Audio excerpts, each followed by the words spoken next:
Okay, so today I'm going to open up a few hives, maybe 2 or 3, and I'm going to insert some foundationless frames. Probably just one frame of foundationless, or one foundationless frame per hive, but we'll see. And this is a foundationless frame. See that? Nothing in them. Boop. The bees fill it up with comb and everybody's happy.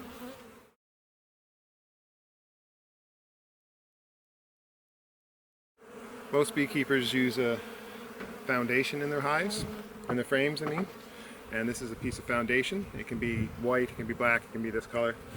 And you can see here it's just a piece of plastic with a honeycomb pattern embedded on it, and you stick it inside the frame, somewhat like this, right? And it fills the frame, and then the bees will follow that pattern of honeycomb and build comb off that plastic. And it allows for just a stronger comb, and it's easier to put this comb through an extractor and do all kinds of other things with it. So it has its benefits, pros and cons, like everything. But I'm not using it. Whoop, there it goes. I'm just going to go with foundationless today. It does require a bit more time and a bit more resources for the bees to fill this in. But again, they don't do it. It doesn't take them very long. If there's a nectar flow or some sugar syrup coming in. And so the way the bees build comb in a foundationless frame is they'll usually do it off of what we call a starter strip.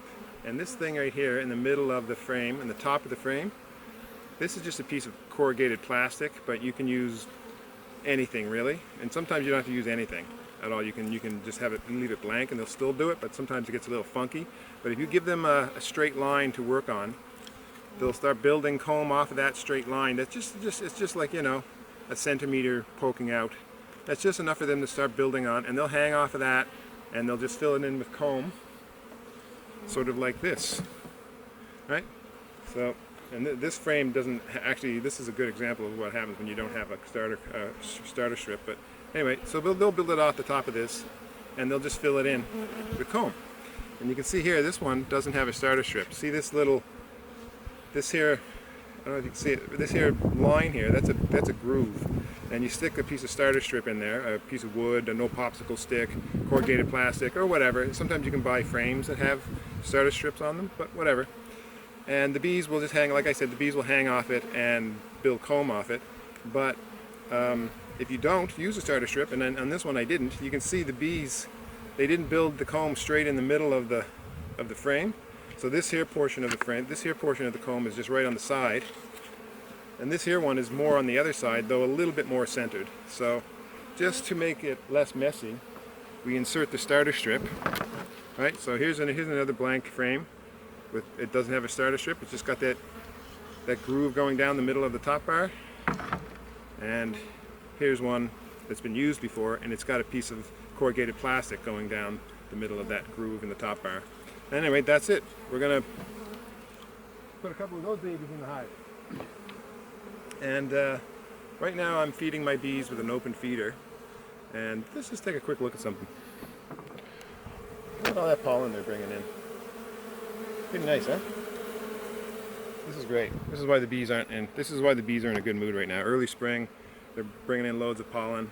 This is pollen probably from dandelions just came out in my area, so it could be dandelions, but also coltsfoot is on the go, and even willow trees, willow catkins, whatever they're called.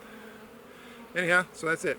I'm gonna just open up a few hives, a few of my stronger hives that I think can handle this, and I'll probably just put the frames not in the brood nest, but just on the edge of the brood nest, or somewhere where it's not going to cause too much disruption of the brood nest. I'm going to try to maintain the integrity of the brood nest, as they say.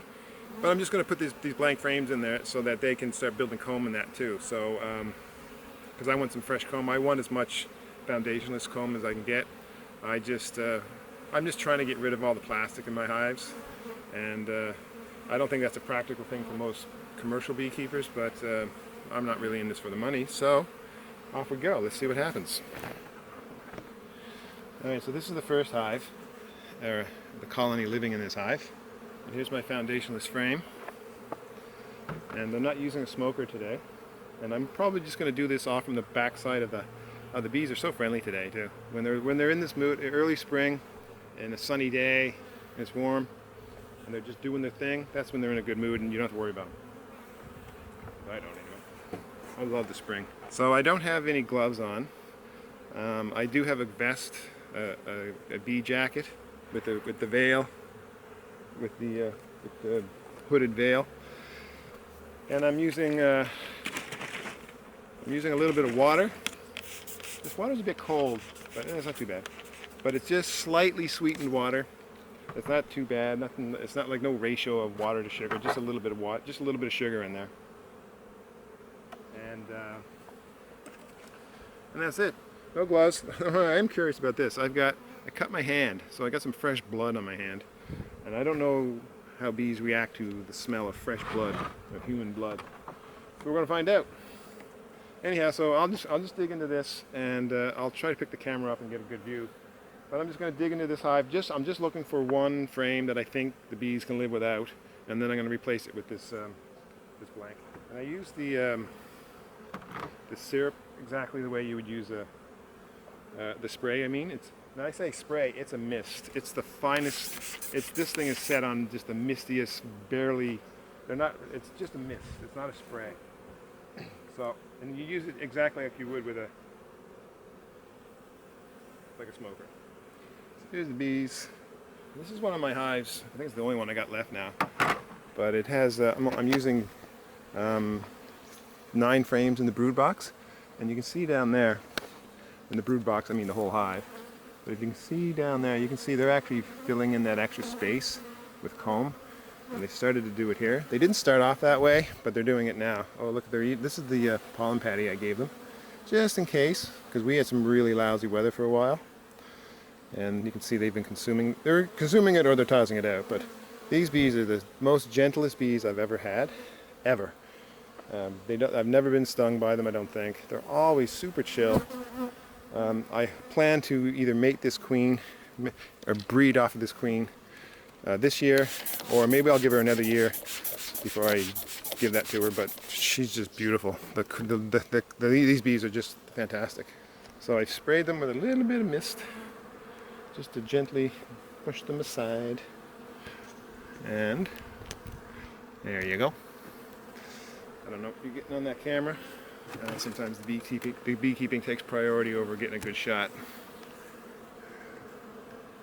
But these bees are just super duper chill. So they make lots of honey. They made more honey than any of my other hives. They've still got honey from last year, so that's fantastic.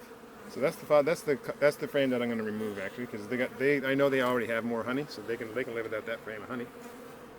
So the way we get them to build on the foundationless frame is you put it between 2 frames of drawn comb, and that's what we call drawn comb. Drawn comb just means they've already built comb on it. But you can look at that nest down there, right? So I like this 3-frame, this 9-frame brood box system. It's less crowded. The bees seem to respond well. They don't swarm. They're less swarmy.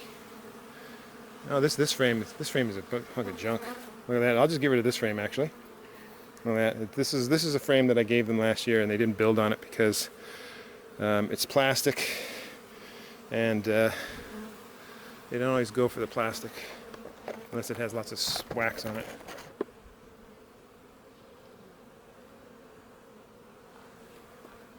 And when I pull the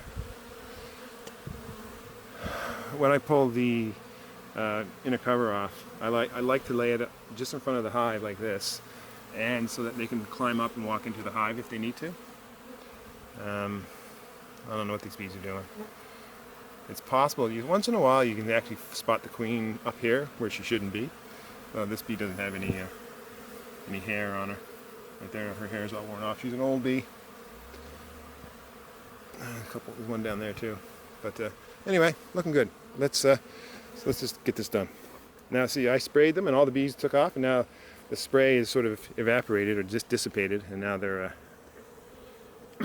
they're back up. So God, these bees are so nice. I love these bees. I think I got these bees from the Newfoundland Bee Company when they still existed. So yay, Newfoundland Bee Company. That's good genetics. They've got the genetic pool is pretty deep from the bees from the Newfoundland Bee Company, where they used to be, until they sold off their stuff. I'm just going to take another quick look. Oh yeah, lots of honey. God, these bees are so nice. Alright, so I'll show you what I'm going to do. And they're not reacting to the blood on my hand. I thought I just got stung there for a second. I don't want to bother them like this too much, but you can see they're not bothered at all. These are really super chilled out bees. I used to have a colony that you could squish the bees and everything, and they never even reacted to. Whoa! This just got knocked over. Look at that. See, they're not. I've got another colony right there that if I did this to, they would be stinging me all over the place. They're just not a. That thing is just not a well-bred queen. Anyhow, so here's the foundationless frame, and we're going to stick it between two frames of drawn comb. So they'll have, basically, you put it between two frames of drawn comb, because they'll use those two frames of straight drawn comb as a guide, and they'll use that starter strip as a guide. And bees don't like empty space, so they'll fill in that empty space. This is empty space now, right? They'll want to fill that in as soon as they can. So that's what they're going to do, and they're not bothered by this blood at all, which is nice to know. And that's it. That's all I'm going to do. If these bees were like those bees over there, which I'm going to dig into in a minute, I'm just going to clear them out of the bottom of the center here, because I will give them the rest of this pollen patty, because why not? It doesn't hurt. Oh, sorry. Okay, there you go. And I'm going to put a different inner cover on them. Hold on a second. So this is an inner cover of my own making. It's basically a piece of plywood, and it doesn't have an entrance. Just put it on top of the bees like this, like a regular inner cover. I'm going to put this rim on top of it.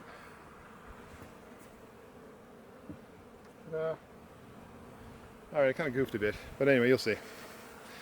So I gave them the inner cover, and that inner cover, if you saw it, it had a... I goofed, but anyway, the inner cover had the normal inner cover hole and all that jazz, but it doesn't have, there's no entrance here. I gave them a rim with holes in it for the entrance. So and there's holes drilled in the inner cover right here. So they'll go through those holes and just go right down into the hive. Anyway, well, I won't go into why I'm doing that, but I didn't need to do it because they actually have a cover an entrance right there. So anyway, I kind of goofed. But anyway, that's okay. So ignore all that. Basically, so these guys are going to gradually crawl into the hive. They'll find their way in. It's a nice warm day, so they can mosey about for a while. No harm done. And they'll just find their way. One of the bees will eventually start walking over here and realize, oh, this is the way in, and he'll start scenting, or she'll start scenting, and then you'll just see a line of bees going in, and then once they all catch wind of that direction or that scent, they'll all just march right into the hive. So anyway, so basically I just pulled out an empty frame, and it wasn't close to the brood. It was actually, I'll show you the frame. It was this frame here. So they didn't build comb on this frame very well. And the nice thing about foundationless frames is they build comb a lot better than this. They don't just stop in the middle of it. They usually, if they've got the resources, they build it. But they didn't want to build on this one, probably because it's plastic and it's not well waxed, and they just don't want to build off the plastic. So yeah, so that's gone. And so I'm just slowly, I think, getting rid of all my plastic frames. It's going to take a long time. And using foundationless also allows me to make comb honey from my honey if I want to. So I'm going to take these bees. Oh, hold on. Just what I was just telling you a second ago. They're doing it. They got wind of the. They got wind of how to get in, and now they're scenting, and now they're all marching in.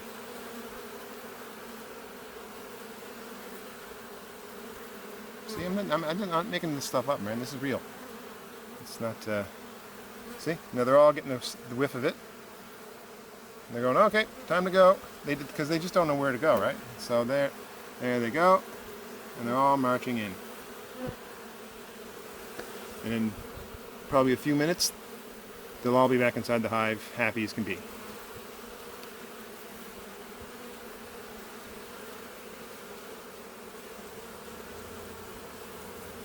Pretty cool, huh?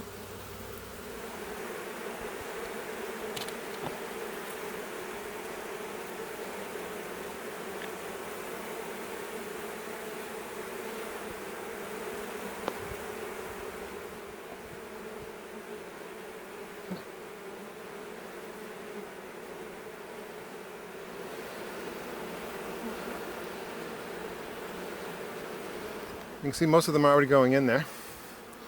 And I've got this frame that the bees didn't build well on, and it had some bees on it. So I just laid it down with them, and I figured they'll eventually get a whiff of the scenting line. And now you can see that they're going in. So in about 10 minutes they'll be back in doing their thing. Everyone will be happy. You can see these bees are already coming in. They were totally undisturbed by all this. I don't think I killed a single bee. And most of these bees got shaken off that frame, and I'm probably never going to use that frame again. And now I'm over here, and this is the mean hive. This is full of mean bees, and they're already trying to sting me. So I'm going to be, and they're going for my hands. They're smart bees. And my camera's going to die soon, so I'll just, yeah, see that? They're trying to attack the camera. See that? That's the difference. I gotta go get some gloves.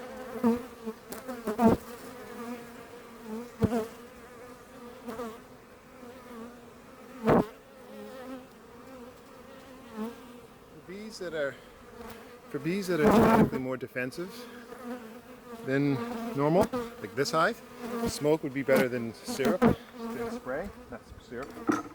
Smoke would be better than mist. Anyway, let's see what happens.